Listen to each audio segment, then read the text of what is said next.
Hello, you wonderful people, and welcome to another episode of Not Too Comic Book. This is the show where I talk about TV shows that are adaptations of comic books. For today's episode, I'm going to talk about the latest episode of Gotham as well as the season premiere of Van Helsing. Like always, if I'm talking about something that you want to listen to, you can always look in the description down below. I include the time when I start talking about each of the respective shows. For example, if you want to hear what I had to say about this week's episode of Gotham, you could skip to what I had to say about the season premiere of Van Helsing. But the first thing we're going to talk about is this week's episode of Gotham. Another great episode. So much good stuff went down in this episode. First, let's talk about the Riddler stuff. That kind of took me by surprise. I didn't expect him to kind of get free and everything. And the woman who freed him, her name's Myrtle Jenkins. That name seems familiar for some reason. As someone who's, I don't know, which is weird because I don't know. It just seems familiar in some Batman canon. I feel like I know that name from something, but it could be complete BS because it sounds familiar, but I could be totally fooling myself. But I love the fact that she spent all that time saving Ed because she was obsessive and everything. It's just like, I've been so in love with you. I've been following you. I've been planning on rescuing you for like the past 5 months. And it's like, I'm sure you could have come up with one quicker. And the fact of the matter is, I love that they messing with Ed too, because it's like, because he was frozen or something else. Basically, his brain's not all there. He's not, and for him, his mind is everything, which is kind of ironic to say considering he's kind of a psychopath and everything. But nevertheless, his mind is still like his biggest thing. So like without it, that hits him more than anything else because his intellect is always what he's relied on. It's his main thing. Without it, I'm sure for him, he feels like he's nothing, especially because he went through the trouble of adopting persona, trying to become his own man, be his rise to become the villain that he's supposed to be as the Riddler. So obviously, this sticks him even harder because like what made him, like his smarts is now gone, possibly. I feel so bad for Myrtle because she was so in love with him and everything. I was like, he's going to actually have a sidekick this season. That's going to be interesting. Is she going to be a possible love interest? I mean, that turned out to be quickly shut down with the fact that she gets killed in the episode, which kind of sucks. It's just like, and Victor's like, I liked your dress. And she's crying, thanks, I made it myself. Bam. I was like, gosh, I was so sure that was after like she ended up getting knocked out by the man that she loves too, Nigma, which Nigma hasn't been in love with anyone since the Isabella last season and everything. So, but still, I thought at the very least, I feel like Ed was going to manipulate her. I didn't expect the whole like him kind of being his brain not being as quick as it used to be. I didn't expect that though. I guess, I can only assume it's a byproduct of like him being frozen for like 5 months, just like the rest of his body. Maybe it's a combination of that. The fact of the matter is, he was outsmarted by the person. Like he thought he was so much smarter than Oswald, and Oswald ended up outsmarting him. So maybe that does, it seems like it's probably more likely like psychological. It's not anything physical. It's more likely that. But nevertheless, I'm definitely interested to find out where that storyline goes in itself. So, but another big storyline was Gordon going to meet Falcone, where he gets introduced to Sophia, Falcone's daughter, which never mentioned he had a daughter before. Knew about Mario, obviously, last season, but never knew about Sophia. Played by the talented and lovely Crystal Reed, who, I know most notably as Allison on the TV show Teen Wolf. I was like, because I thought I caught her name, but it just, I think I glanced over the names, of the actors when during the intro, and then I saw her again, I was like, wait a minute, was it? And then I saw her face, and I was like, wait, that's Crystal Reed. Did I see her name? I think it just, if I put two and two, nevertheless, that's just me nerding out. I was like, I want any excuse to see her in more stuff, and it's just so cool. So obviously, they're setting her up probably to be like a more recurring character, especially in the regards of like what this is all about. Obviously, Jim goes to see Falcone. I am surprised like Falcone wasn't super more pissed. I guess given enough time after everything that went down last season in Gotham, he's a little more forgiving in that whole regard. I'm actually trying to remember like how things left off. The last time I remember them interacting at all, it was the whole like Falcone wanting him dead thing. I think he visited Falcone. They crossed paths at least once or twice, like after the whole like him wanting Jim dead, but then Lee getting him to kind of back down thing. But I can't remember. But I expect him to be super pissed, but it's like, no, he was very cordial about the whole thing. Even Sophia was kind of a little cordial too, which is kind of interesting. I was like, oh, I thought you'd be super pissed, like, oh, you killed my brother and everything. Which the conversation does come up. Even she's like, well, there's nothing you could have done about it. The fact of the matter is he was infected and everything. So it seems like both Falcone and Sophia seem to be on okay terms with Jim. Like I said, wasn't expecting that. Also wasn't expecting the fact is that Falcone is sick. And that's why he's not going to help Jim. Not because he doesn't want to, and he understands because Gotham is his home and everything, that he spent so much time keeping everything in line and in check in Gotham.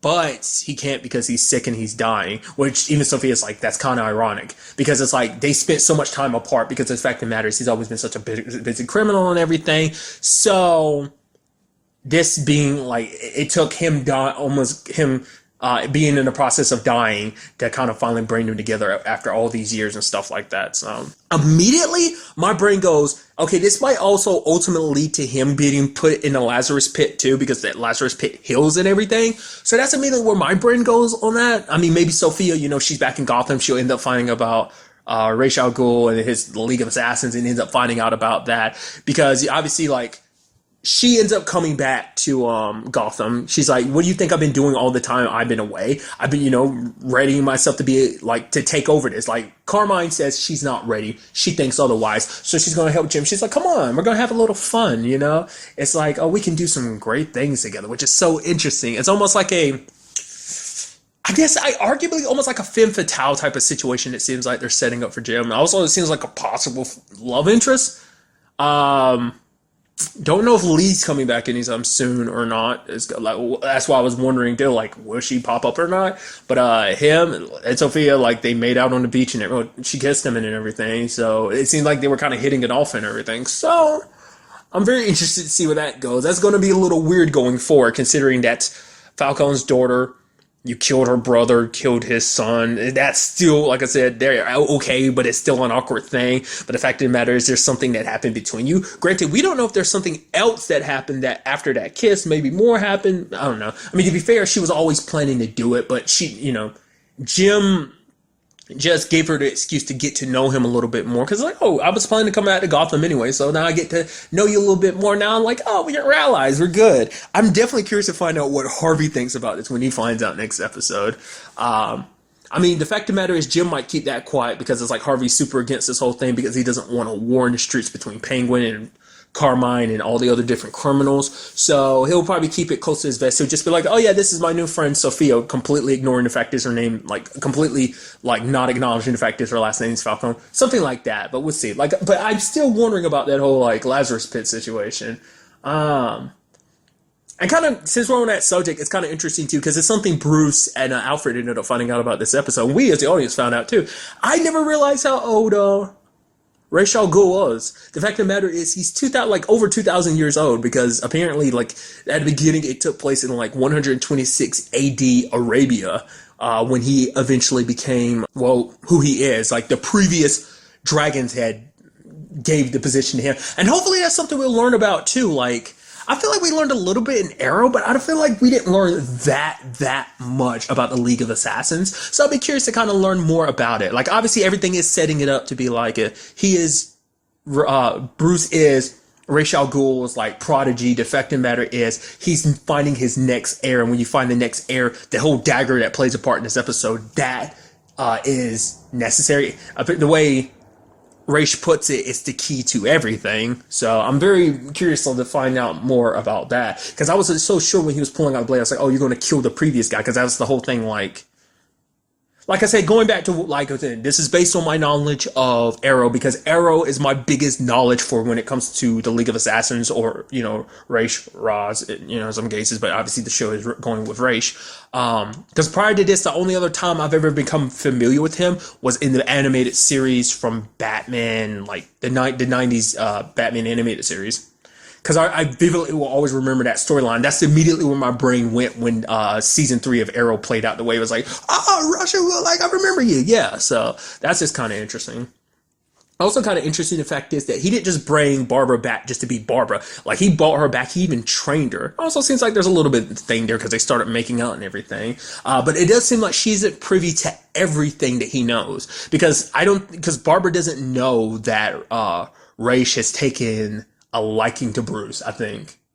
That he has plans for Bruce. I don't, because like when the whole like dagger situation was going down, she was like, yeah, Bruce Wayne got, he's like, Bruce has it. Huh, interesting. It's like, oh, you continue to always do well, Barbara, you know, so it's so interesting. Also, it's weird seeing her knowing like martial arts. She can actually fight and everything, you know, so it's weird to see her. Like I said, she's almost not the same Barbara. Like there's still little elements of Barbara you can see there. It's almost like on some level she has to fight her old instincts, because you could see in some regards you could almost feel like she wants to respond or do something like old Barbara would do to certain people, like whether it be Penguin or somebody. But then she kind of just she pulls it back, because there's even a situation where she was talking to Bruce. She's like, okay, let someone else have some fun, you brat. That sounds like some like old Barbara stuff. That doesn't sound like the new Barbara, who's more cool, calm, and collected in a sense. So I don't know.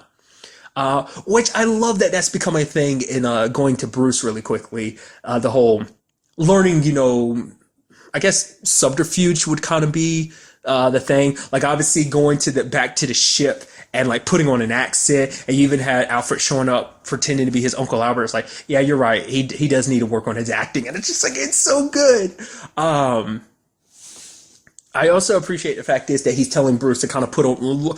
It isn't no longer just about putting on the face of Bruce Wayne. It's about putting on a perception of Bruce Wayne, and now he's turning his head at like that idiotic teenager with tons of money. He's like basically playing up the idiot billionaire card, and I really like that. It's just like, yeah, ooh, spending so much money, yeah. And you have Alfred being like, okay, Master Bruce, kind of calm it down a little bit. It's like, nah, come on, this is actually a little fun. And every time Barbara would bet, he'd bet $1 more, and then eventually he'd bet a penny more than her, and then finally he was like, and $2 million for the dagger. So, and just that look on her face, just, and even also I was like, oh, thank you, that was so good. She walked away so pissed. I loved it. But like I said, I really, really like what they're doing with Bruce's character this season, because like we're kind of obviously like this season is pushing him in that direction of like in both regards, like how the perception he has as Bruce Wayne of being like, oh, this rich playboy, that element plus the whole like, you know, vigilante side of things too. It's so interesting. Like I say, it's so interesting, especially when you compare this to the Bruce of the first episode, like his vigilante side and his other side, you see like them almost being the same, but now it's like he's separating them, learning to separate them. And it's awesome seeing Alfred kind of teaching him, you know, like seeing that growth even more. I don't know, it's just cool to finally see him kind of taking the steps to be the person, you know, we all know he's going to eventually become and everything. So I also appreciate the fact is that him and Selena, without them realizing it, both crossed paths, because he never really got a good look at each other. She was wearing a mask. He was He was wearing his mask as well as his suit, which came in handy when he was kicking those guys' asses at the docks. But I love the fact is that it's just like we're already started on both fronts. It's like I can't wait. They're definitely going to cross paths more. I mean, this whole situation sadly is putting a strain on their relationship. Relationship kind of got strained after season 3's finale, where he kind of pushed her away, kind of saying like she didn't really, that he thought, you know the whole Alfred situation in everything that's happened between them at that point in time. So, but now that it's getting strained even more, because she's like, yo, do me a solid. I need to prove myself to Barbara. But he's like, no, I can't give you the knife. Because now he knows that Selena's working for Barbara, who's in fact working for Ra's al Ghul. So he knows the connection there, because they were kind of wondering, like, why is she trying to buy the dagger and everything?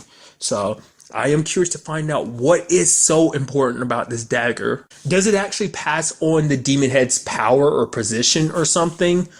Like, is it also like ultimately, what is the ultimate goal? Like I referenced last week's episode, like I'm guessing it is to leave Bruce with nothing. We still don't know what the guidelines for being the demon's head is in this universe. You know, like what criteria needs to be met, you know, so he hasn't quite made a move on Bruce since season 3's finale. As we know, he's been watching him from the shadows. But the fact of the matter is, he popped up at Barbara's place like that makes me think eventually we're going to see him kind of step out of the shadows and into the light. Obviously, we already have Oswald looking into him and everything. So I'm curious, like eventually he'll probably reveal himself, and then we'll probably see him and Bruce kind of crossing paths more often. So I also forgot about the fact is there was a new cop, I think her name's Harper, who got joined to the GCPD. I'm assuming what that's supposed to be set up for is like Jim getting a new partner. That's what I'm thinking that's got to be about. Which, you know, because Harvey's the captain and everything, so he's just not, probably most of his job's going to be like behind the dad's kid. You know, probably needs someone, probably, you know, to keep watch on Jim, make sure he doesn't cause too much trouble. So that's definitely going to be interesting if that's what that ends up being. I feel like they just happen to introduce a new character like that, not unless that's supposed to mean something else. But that's where immediately where my brain goes. It's like, oh yeah, she's your new partner and everything, so Jim won't be able to kind of fly off the handle as much. I'm sure like Harvey's going to be like, so I need you to report to me immediately anytime Jim does anything, you know. So keeping a close eye on Jim because he knows like, Jim's not going to quit with this whole taking down Penguin business. So like I said, overall a great episode. I'm so interested to see what goes down in next week's episode, because we still haven't cut back to the whole Ivy situation, so we haven't seen her since like last week's episode. So I'm curious like what that's about. Maybe we'll see it next week's episode. You know, I'm surprised she didn't make any noise, but I guess this was kind of set up for all of that, and then just kind of give her own space in a different episode. Maybe that's what they're going to do, you know. I'm very interested also to see Bruce cross more paths with the GCPD being the masked vigilante, even see him kind of go up against like, you know, quote unquote supervillains and stuff like that, you know, stuff like that. I'm very interested. You know, eventually it's going to reach that point this season. I can't wait to see it. But I mean, even before that, I'm very excited to see what the next episode has in store for us, especially with the whole Riddler thing. I'm just curious to see where his story like takes us this season. And now moving on to the season premiere of Van Helsing. Really quickly, I want to bring up the fact is that I'm covering Van Helsing for Not Too Comic Book. Now, originally when I covered the entire first season, I covered it as Super Fantified because I was a complete and utter idiot and didn't realize that this is actually based on a comic book, rather graphic novel, more so inspired, but still inspired based, whatever the case may be. It literally was slapped all over the place, but I just didn't realize it at the time. I literally made a video like a while back about that said subject. So here we are. So to anyone that might mean something to them, might not, you know, it's not a big deal, but it's just like, just me and my nerdiness can't accept the fact is that I kind of hate that I did that, but it's nothing I can do about it now. So I'm correcting it here with season 2. So just kind of wanting to get that right off the bat. So a great season premiere with a lot of stuff immediately happening. Well, what I love is that obviously this season premiere picks up right where the season finale left off. Interestingly enough, it's almost like all the stuff that the season finale set up, it's like this season premiere just shut it down immediately. There's like the whole Taka and Dimitri deal thing, like, oh, you thought that was going to be something going forward. It's like, nope, Taka's dead, got like 75% of his throat ripped out by Dimitri. Rebecca's kind of been taken care of because of the whole Vanessa kind of kicking her ass because it's like, oh, you turned my daughter and everything, which later on the doctor kind of makes it seem like maybe it's a joint thing and everything.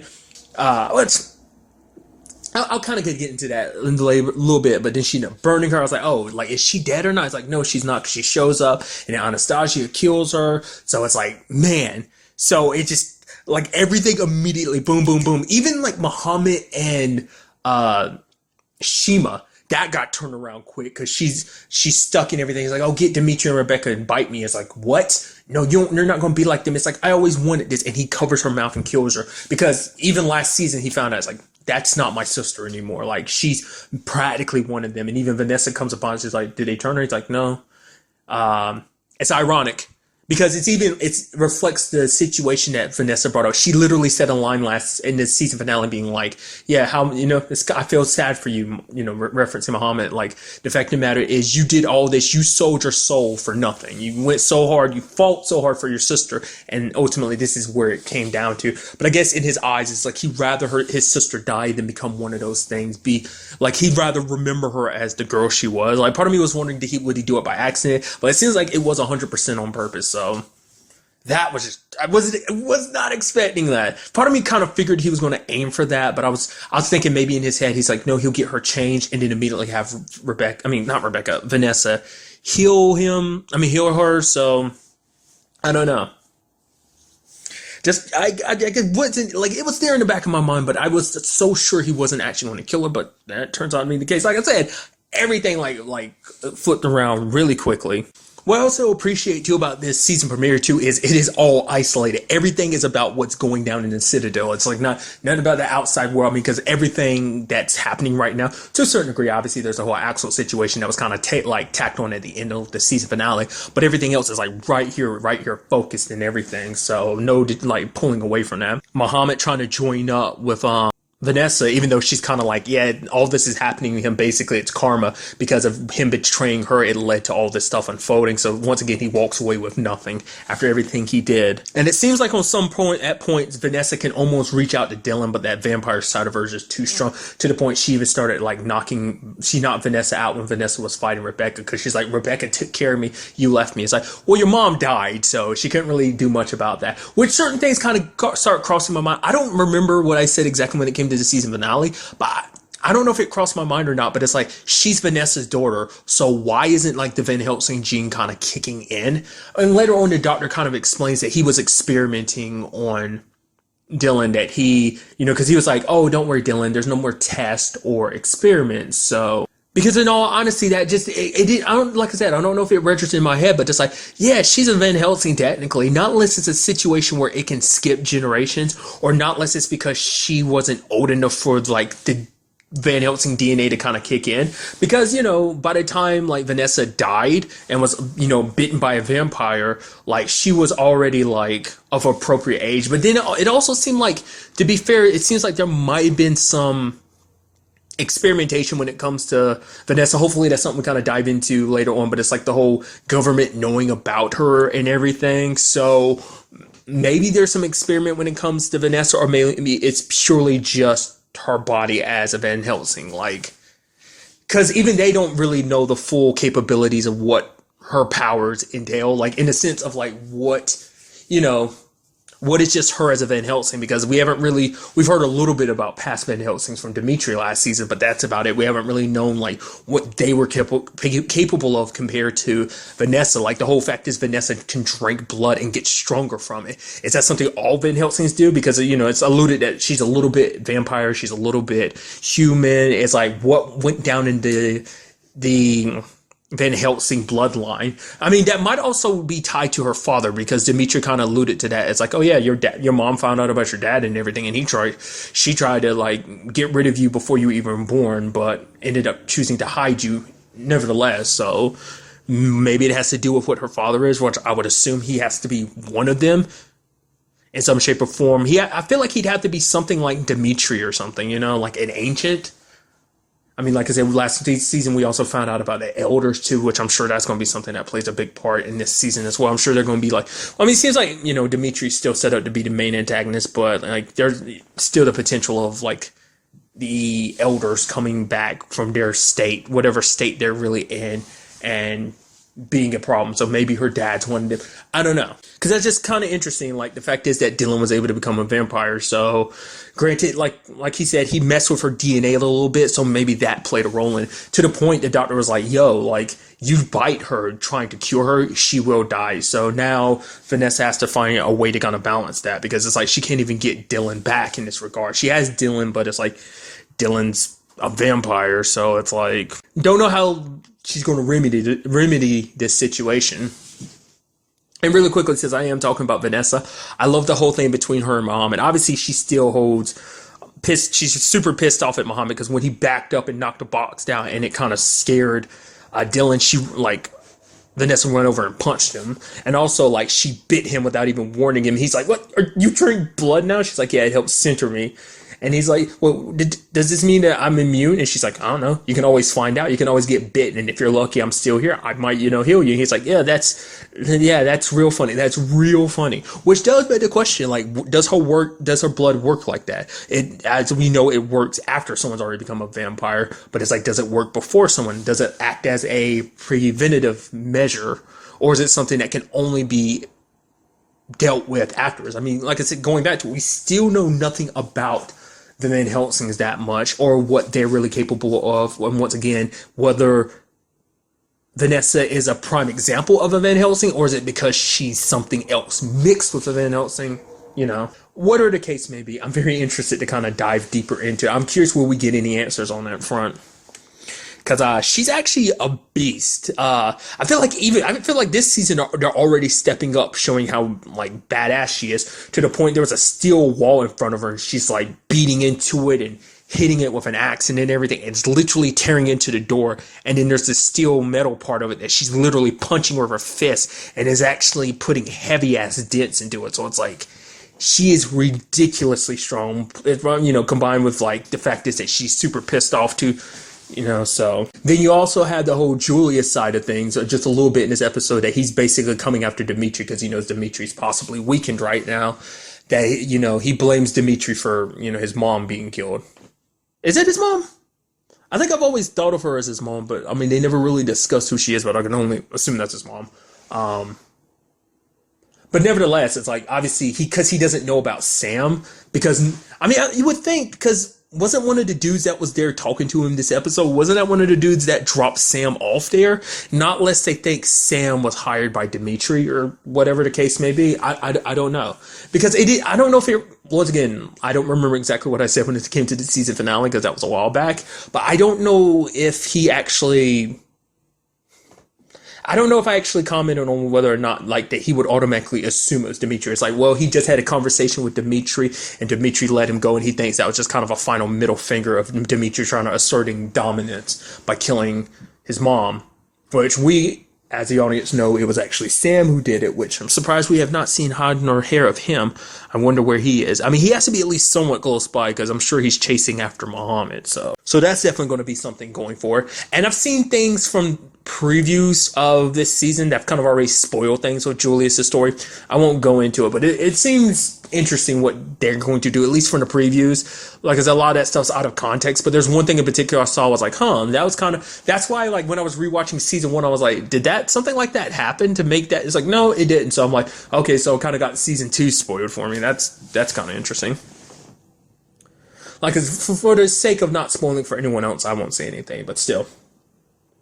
And another thing this episode was Flesh meeting this lady named Lucky. Interestingly enough, going by his name Phil, which is interesting because, recently rewatching season 1, you actually do learn his name is Phil in was it third episode? Yeah, the third episode. When Julius ended up biting him and turning him and he goes back home, you see his name tag, it says Phil. But he never went by his real name during the first season. But the moment he meets Lucky, he goes by the name Phil. And she's like, you don't look like a Phil to me, but whatever. Abandoning his name as Flesh. Because I guess for him, it's like calling himself Flesh is acknowledging who he was. Like, for him, it's always been about remembering who he is, like, both as a human, but also remembering what he did as a vampire. So I'm guessing it's him kind of moving past that. Plus, I guess it's like, having the name Flesh, letting anyone outside that group know about his name being Flesh, I guess that's a little weird. So I guess Phil fits a lot better. But he met an interesting lady named Lucky, and they joined forces. Obviously, she doesn't believe in this whole, like, oh, some woman that can heal vampires, cure them. It's like, there's no cure for them. All you can do is kill them until there's none of them left, is her plan. Which, immediately afterwards, you have Phil not mentioning one bit that he was actually a vampire that was cured by her, because that kept crossing my mind the entire time. It's like, the moment she finds out, was she actually trying to kill you, or was she just simply think you're crazy? I'm just curious, because she might have the same perception that a lot of people from the original group in season 1 had, like, even if you are cured, you were still one of them or something like that. So what's really interesting too is the fact is that Phil is very perceptive, because everyone that was a part of the resistance group that meets up with them, it's like, oh man, look at Taka, he took him down with him and everything. But then you have like Phil pointing out, like, yeah, look, Brennan's shot. The fact is Rebecca and Taka are right beside each other. It's kind of a little weird. There's blood on this seat leading to the staircase. I mean, this bookshelf. Sorry. So it's kind of interesting. I mean, to be fair, even in season 1, he pointed out a lot of stuff that was just kind of like he was the most perceptive of a lot of people. So it was just kind of an interesting thing, like seeing that played out even in this role.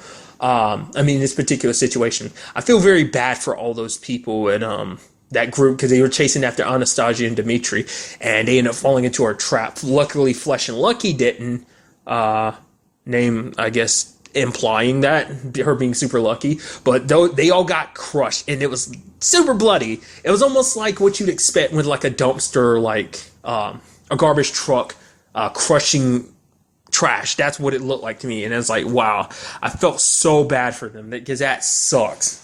I actually wasn't expecting it. I was kind of like so certain it was going to be something like fire shooting up from the floor or something to kind of burn them alive or something. But I guess on some level I kind of think this was what actually happened was a lot more brutal. But I mean, that's just me. Like I said, overall, a great episode, a great premiere. I'm so excited to see what goes down this season. They've already like hit the floor running with this season premiere, and I'm just interested. It's like you said, you have Julius going after Dimitri, and Anastasia wanting to rebuild their army stronger than ever.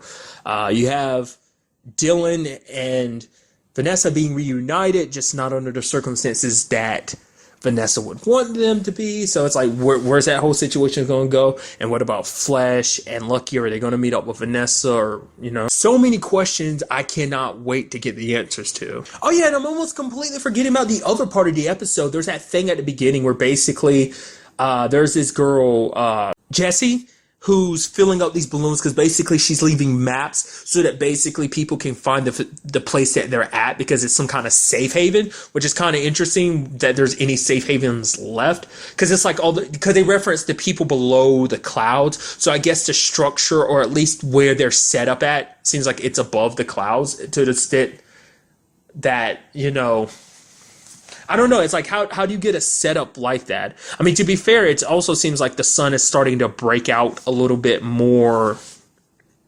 already, because they were getting attacked and everything, and they haven't had enough chances to really pump smog back into the air to kind of like, it's worked for this long enough time, but obviously like over all this time, like these ash is kind of disappearing from the sky, so they had to try and make it last longer to the whole situation that allows them to become daywalkers. That whole situation from last season, Rebecca's quote unquote plan and everything.